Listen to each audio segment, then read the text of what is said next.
because the overpopulation thing will need to be solved long before we're able to move millions of people into space. The timeline just doesn't add up. We're overpopulated by billions. You know, not a few thousand. It'll be a long, long time before enough people can move into space and live in space to solve that. I actually don't agree with that.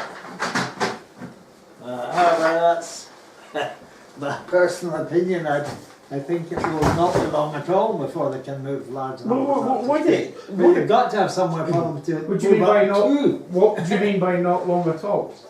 Well, within the next 20 or 30 years, I would think there'll be space elevators. And so we'll be able to move large numbers with them. But you have to have somewhere for them to move to. That's the point. There's no point building a space elevator that can go up and down several cars a day unless you've got somewhere for people to move up to. If you get what I I'd mean. make a bet with you that there wouldn't be. It'll be space hotels for the rich, first of all, but you won't actually need the full space elevator for that. I'd make a bet with you that there wouldn't be as many as 10,000 people living in space in your lifetime. Except I wouldn't be able to get paid when I win it, would I? I don't. What's the most people that's ever been in space at any given time? What's more the largest number of people who live? Number of people. It's got to be just sometime when there's about been 10. Right. Something that's No, actually, I think it's more than that. It's more than 10. Yes, because there was about. There was a shuttle dozen, flight I think, with in 7 people. Hang on a second. There was about a dozen in the ISS at the same time as there were 3 people in the Chinese space station. They've at never the had. same time. They've never had 12 people that I can think of in the ISS. I think they did one, but when the space shuttle was connected. There was a time when there was a shuttle flight and there were astronauts. There were 7 astronauts in the space shuttle.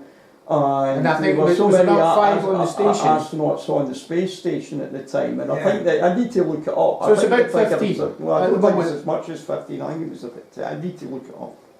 No, what Andy is suggesting is that there was 12 people there, which makes sense. I remember that I remember that as being the largest number that had ever been on the ISS, because there was a whole shuttle crew arriving, and then there was people to come off. There was 2 shuttle crews on the ISS, and there was also 3 people on the Chinese thing at the same time, I believe.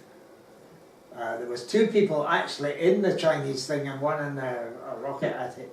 Connected to it, yes. So there was three Chinese plus the ISS had a double crew. So about 15? I think, yes, same time. No more than 17. Something like that, yeah. People off planet at any one time? Yeah. That was not all that long ago. Just a few years ago, yeah. I know, so you've gone from one person occasionally. Yeah. You know, the 1960s, at the start of the 1960s, This is true, yeah. to now what, maybe, what's standard, about 8 maybe on the ISS on average? It's as much as that at the moment. It's about 3 people up there at the moment. Well, there was 3 went to the moon, and all the moon missions each had 3 on them. Yeah. Because there was 2 actually on the moon. Well, who's up there at the moment? But we're going essentially from right. a number of single figures. The number of people who live in space at the moment is in single figures. Yeah. You know, it's going to be a long time before that gets into thousands. That won't be. It may not be in my lifetime. When the commercial crew, too pessimistic. when the commercial crew flights start, hopefully next year, then there will be more people on the ISS. Yeah, as soon as your space hotels up, then you're going to have a lot more. No, but I'm talking about the short term, man. Because it's going to be staff. There'll be a few dozen. Right. Oh, still get Once SpaceX and Boeing get their act together, there will be more Americans going up to the space station. I reckon as soon as there's one space hotel, there's going to be about. But the Russians, 3 or 4 of them. The Russians, because lots and lots of people will be putting up space hotels, not just governments. Right. Private people in China, in India, and they'll all be rivaling each other. I think a lot of waiting to see, actually. They put one up, other people will wait to see. They'll wait to see one working. The second and then thing they'll is, all go up. let's face it, there will be accidents, there will be disasters. Oh, there will be. There will be times when you lose a hotel with 50 people in it, and then And that'll there'll be a bit of a tail off in years. space tourism for a couple of years. Well, there'll be more American astronauts going to the ISS once the commercial crew gets up and running, because SpaceX or Boeing, they'll be taking up more people. The Americans are severely limited because of the size of Soyuz. There is going to be less Russians going to the space station, and possibly more Europeans going to the ESA going to the space station, because the Russian space budget has been cut back because of the price of oil. Yeah, like the price of oil, exactly. And the problems in the Russian economy, you know. The China next year is going to launch a core module for China's permanent space station. And it's a Mir-class space station. And it should be operational by about 2022 or something. But it's only like Mir, it'll probably only have a crew of 2 or 3 at any one time. NASA is now going to move away from the ISS. After 2024, they will be concentrating on the thing that you had on the slide. If this is accepted, they're sort of talking about at the moment the Gateway space station, the Lunar Gateway, which will open the door for flights to Venus and Mars again, using solar spaceships as solar electric propulsion based. So you would go up in Orion, and you would go to that space station in lunar orbit. You would transfer there, and then you would transfer into this electric solar propulsion vehicle, and you could then go to Mars. Elon Musk, he's starting space tourism. He reckons there is a market for space flight holidays around the moon. He thinks he can do one every 2 years. He reckons there'll be one every 2 years. If Eric Bigelow gets his act together, he's already once the commercial crew stuff's up and running, then Eric Bigelow may come along with a private space hotel. But again, that's only going to put up, these things are only going to put up very small numbers. Yeah. So I think even in the 2020s, unless Elon Musk's Mars colonisation really happens, when we see planning, he wants to send hundreds of people to Mars. What date did he have for that again? Remember his speech he did last year? 2033 or something. 2033, like that. and he's talking about sending 100 people, 100 people to Mars. Yes, 100 people to Mars. You send 100 people, you need to send, 3 years worth of food as well, even assuming that they're going to be able to produce food on Mars. Well, this is an argument, Bob, a lot of people... But there's still going to be a backup, it still takes time to produce food. It's not going to work, whatever the theory is, it's not going to work perfectly the first time that you do it, so you need to have a backup. Just to, send 100 people with 3 years worth of supply, at least 3 years worth of supply. But that is a criticism, that he's worked out how to get there, but he's not done anything about what you're saying about how you depend. That would probably require the biggest industrial effort that the planet's ever seen to do that. It would need the whole planet behind the way that the Manhattan Project used, all the resources of America and Apollo. Put all the resources of America, these were huge projects. It would require something similar to get 100 people to Mars. And nobody, whatever else we think, the technology is great, technology is moving forward huge, and we're learning an awful lot about living in space, we're learning to solve these problems, but what we're lacking at the minute is political will to do it. Well, what they are doing is sending lots of robots to the moon. That's going to happen next year. Yeah, well, I can see, I can understand why Donald Trump this year, wants to send, people to the moon. He gets kudos out of that. He gets a big bloody payback out of that.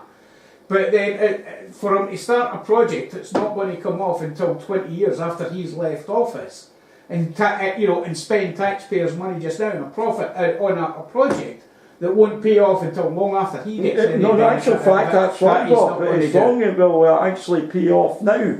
It will pay off now because he's committed to get people back to working jobs.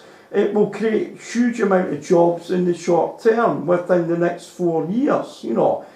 Increase expenditure, ramping up getting the space programme back to where it was going to be 8 years ago. You're going to need to employ people. It will create jobs and it will create revenue for the government. Going to the moon will create jobs and revenue, yes, but he's not going to do something about sending 100 people to Mars. No, he's not going to do that. Right? He's not going to invest He's not going to invest in that right now because that won't pay off in his the time in office. He won't get the credit for it.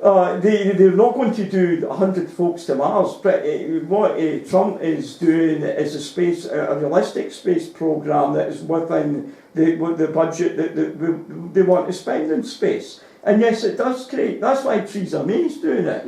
That's why we've now got a British space programme, because we've been telling them for 50 years now. The BIS has been telling them since 1933. That if we invest money in a space programme, you don't have to spend billions, it creates jobs and it brings in money to the economy. So yes, Donald Trump, if he goes ahead, and it's not up to Donald Trump himself because it's the Congress. Both the Democrats and the Republicans they've got to agree in the Congress. The President agrees, yes, you can, is what happened under President Bush, what happened under President Clinton, what happened under, Johnson, Kennedy, Nixon, etc. You can create jobs. And at the end of that 4 years of time, Trump can turn around, or whoever it is, even Obama could have turned around and said, I have created X amount of jobs. And you can. But yes, you're right, Bob, they're not. The US government, there is no government, it would never be politically tolerated in the Congress. When George H. Bush wanted a space programme to return to the moon and go to Mars and build space stations, and when they looked at it, it was not properly costed. And when they looked at the actual cost, it was going to cost about 30 billion, and the politicians quite rightly said, no, there's no way in a million years we are funding this. So I don't see an Island 1 being funded by the US government, or the Russian government, or the European government. It's just simply not forget about Island 1 as such at the moment, and think what stages are needed to get there. But I'll say how I think we could get there. How we're going to get there, I think, Andy, as I was saying earlier, it's a slow evolution, right? What's going to happen is commercial space flight, okay? SpaceX, Elon Musk, the Amazon guy, Jeff Bezos, right? Space tourism, that starts it, okay?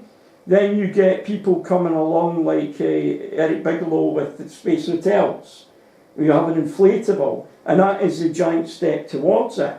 If space tourism takes off, and there's a market, and there is a market for, we all know there's going to be a market for space tourism, eventually more and more people will want to go into space. And when we start to we're now beginning to look like with the Falcon 9 reusability and the New Shepard, well now looks like the stage that we are finally, looks like we're moving away from throwaway rockets to, the shuttle was a giant step in that direction, but it wasn't completely reusable. We're moving towards reusable rockets. So then what's going to happen is that if all this, and it's not really going to be done by government, it's going to be done by private industry, commercial space. It will take off, and it's just like going to live in America.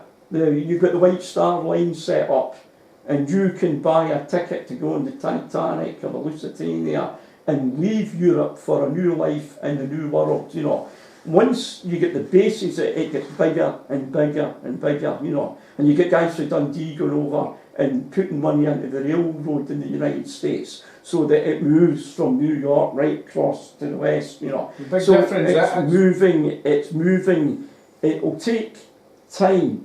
And the stuff that Bob's going on about earlier on, he's quite right about the sustainability that he's going on about, we're moving towards sustainability in space with the ISS. We've taken the first steps with the water purification cycle. What we don't have is food. The ISS is too small. The space hubs... The first place where I think they will manage to grow enough food is on the moon. because there are going to be people who want to go there and study things there, and they're going to want to live for longer than 2 or 3 days and then come home.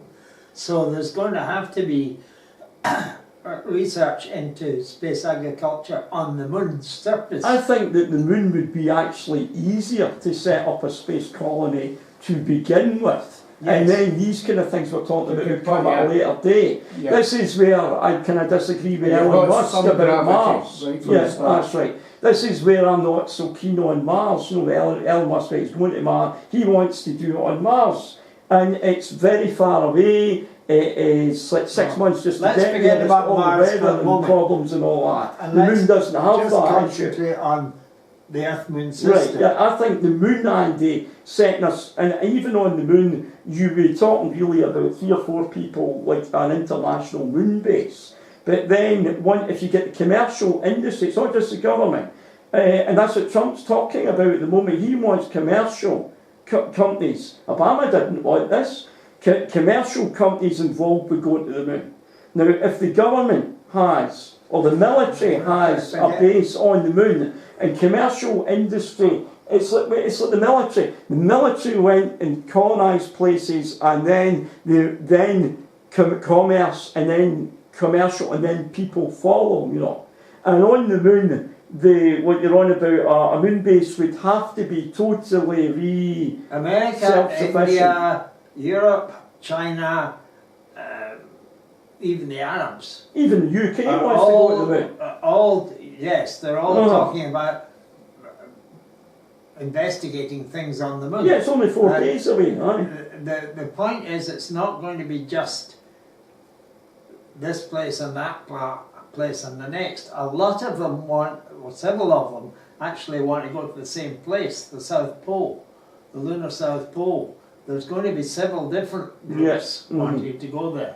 And that, I think, is where you're going to get because of the... To get that crowded. Yeah, well, exactly, and that means there's going to have to be people experimenting, at least with growing food on the moon's surface, or using the lunar soil to grow the stuff. I think that's perfectly feasible. My objection is sustainability on these things. I think you need a long time to build up to it. Things won't work out the way that you foresee them in paper. Oh no, it'll take time and there'll be mistakes. And also say that the thing for me with annual habitats is that in long term that's the way forward. That once you're off the planet, once you're away from gravity, it doesn't make an awful lot of sense to go back to a system where you need a bloody rocket to get off, to get outdoors, as it were, get out into space. You need a huge rocket. Doesn't make any sense to me to go back to that. I think what will happen is that people will evolve to live in space. Well, you could have legs no bigger than your appendix in future. But to get enough folk interested to get something like an L1 built, you'd have to have lots of space hotels in Earth orbit and lots of several different groups actually on the moon with growing food there, enough food that can... That's what I think will happen is that it's things that expand.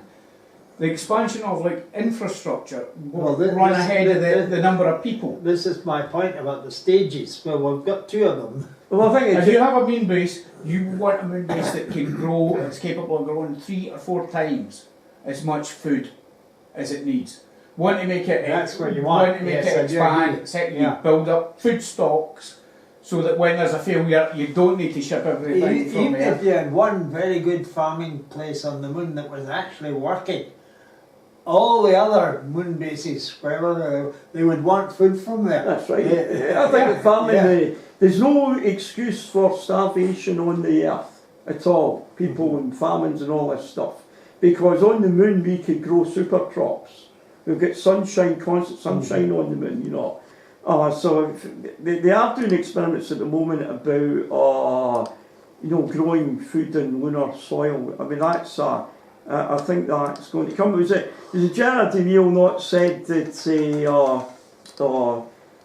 if I could get a copy of that, I think Have I've you got got a a stick in my bag.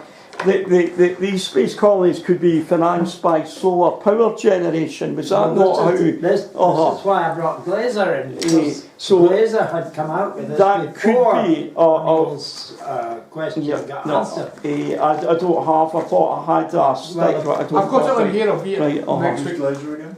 Glazer was the guy who came up with the solar power satellite Yeah. Oh, right. concept. I thought it was Hutch. Sorry? Laser. I thought he was Hutch. You Glazer. His name's Paul Michael Blazer. Glaser. Oh, yeah, it's the same spelling. Paul Michael Blazer. He's Hutch. Yeah. Right. Before Yeah. So I mean, I think Neil's idea was that once they were up there, they could pay But from the the point is, solar. the point is, there's good reason. In fact, the Russians, I think, among others, are planning on building solar power stations anyway. Yes, aye. Because the point is, solar power stations could answer lots of the economic issues with regard to energy Yes. down here.